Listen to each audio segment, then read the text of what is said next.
Hi, and welcome back to Free for All Friday on the American Family Radio Talk Network. I want to encourage you to stick around after this program is over. Catch Bert Harper and Alex McFarland exploring the Word. Spend an hour delving into the riches of God's Word. And my thanks to those of you who stuck around after Kevin McCullough's program, AFA Today, and joined the program. Don't forget to go to our Facebook page, Focal Point, by the way, and like that page and encourage your friends to like that page. It's Focal Point. You can get to us on Facebook. Also, my Twitter handle, Brian J. Fisher, Brian with a Y, Fisher with a C, and you can follow me on Twitter. Now, ladies and gentlemen, I got to tell you the kind of stuff I have to put up with. You really have no idea what challenges that I face in bringing the show to the air. We're on the break, and our last caller, Tommy, says, look, I was even willing to shovel manure. And so Jeff Reed, my producer, says, well, look, Brian, that's what you're doing 2 hours a day right here on your program. So that's, ladies and gentlemen, what I have to put up with. Now, Rob Gardner, you would think, would kind of come to my defense. No, he's in there laughing. Wesley, call screener, he's laughing about it too. I fail to see the humor in that, frankly. Now, and by the way, looking at some of the other stuff from the unemployment report, it's a horrible report.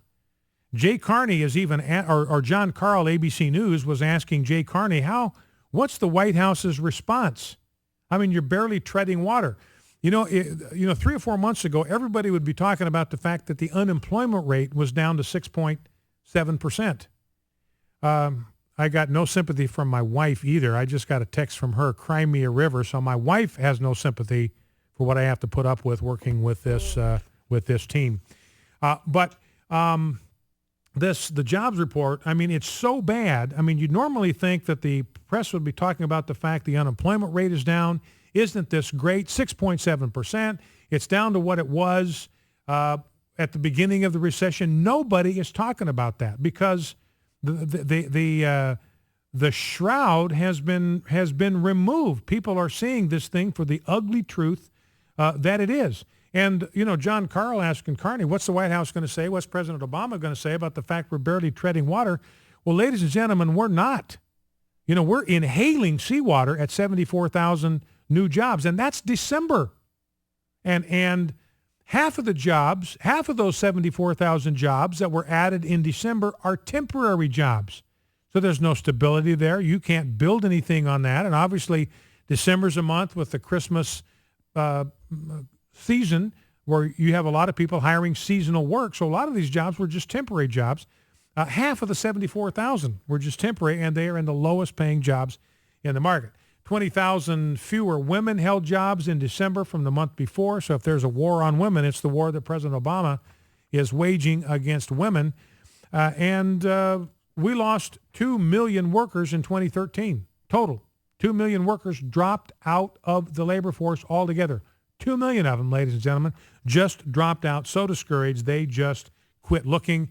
And we actually, according to Tyler Durden, Zero Hedge, we created fewer jobs in 2013 than we did in 2012. So all the trend lines are going in the wrong direction. Now, let's grab, it's a clip that it's a George Will clip, a little bit later in the rundown, if we can, Rob. Yeah, clip number 15. This is a George Will clip talking about unemployment, and he talks in this clip about if we were measuring things accurately, what the real unemployment rate would be. Let's listen. Well, the people are right. The two-thirds who think the economy is not very good. The recession began in December 2007. Since then, we've added 13 million more Americans are in the country, and we have 1.3 million fewer jobs. We've lowered the unemployment rate largely, not entirely, but largely because workforce participation rate has gone down as more and more workers have been discouraged and are no longer counted anymore because they're not looking for work. If the workforce participation rate today were as high as it was when the recession began, the unemployment rate would be 11.3%. We wouldn't be calling it a poor recovery because we wouldn't call it a recovery at all. So it's not a recovery. And Tyler Durden, and that was from last Sunday, Tyler Durden's got a piece out today saying that the real unemployment rate really is 11.5%. George Will says 11.3, but same ballpark. And the point that Tyler Durden makes here is that you've got this gap between the official employment rate and the real unemployment rate.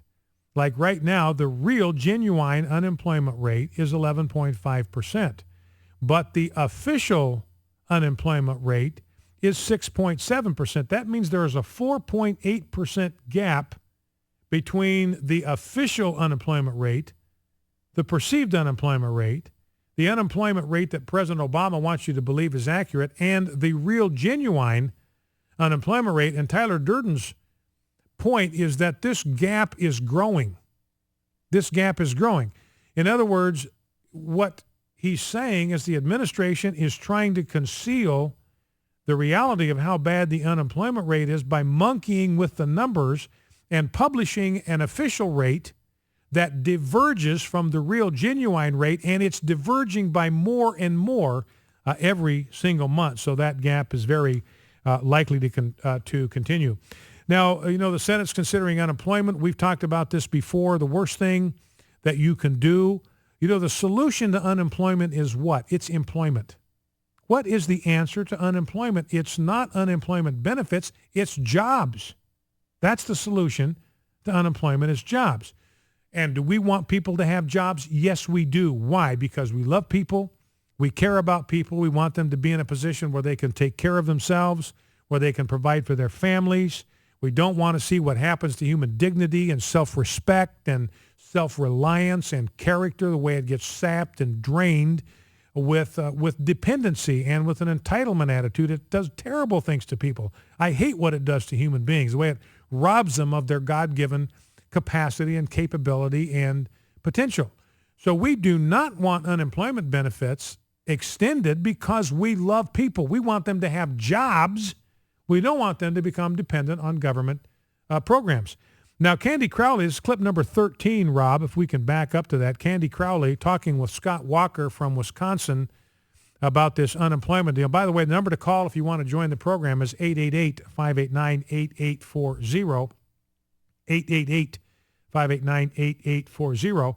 And Candy Crowley basically makes the accusation that Republicans are cruel and heartless if you don't want to make them entitled, dependent on government handouts.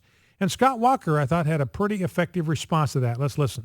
If I am an unemployed American and I hear from Republicans that, we should go ahead and do that provided we do the following three things, and it's a caveated approval of extending those benefits, or if I am a minimum wage worker and I see Republicans who say, you know what, it's artificial, it messes with the marketplace, it might mean some teens can't get into the job market.